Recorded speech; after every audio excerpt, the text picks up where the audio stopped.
وحی بۆ پێغەمبەر صلی الله عليه وسلم لە 40 ساڵاندا ئابەزێ لە 40 ساڵانە ئینسان كامل أبي عقلي كامل أبي حتى إذا بلغ أشده وبلغ 40 سنة قال ربي أوزعني أن أشكر نعمتك التي أنعمت علي وعلى والدي 40 ساڵان زۆر گرنگە ئینسان تا 40 ساڵان لەوانەیە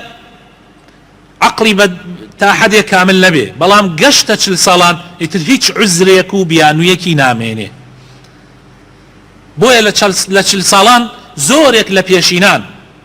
زۆرێک لە خەڵکی مەککە لە 40 ساڵانە ئیتر لێ ئەبڕان بۆ عیبادەت و تاعەتکردن ئیتر ئەیانوت ئەمە ئیتر قیمەی پێگەیشتنی عەقڵە لوتکەی پێگەیشتنی عەقڵە بۆیە ئەگەر کەسێک ببینی بەر لە 40 ساڵان هەندێ هەڵە بکە لەوانەیە زۆر لۆمە نەکرێ لە 100 بەڵام لە دوای 40 ساڵان کە تەمەنی ئەگاتە 40 ساڵان ئیتر هەڵە بکە زۆر عیبێکی گەورەیە ئینسان ئەگەر شەرمی لە ڕیشی سپی و لە مووی سەری سپی نەکرد ئیتر شەرم لە هیچ ناکات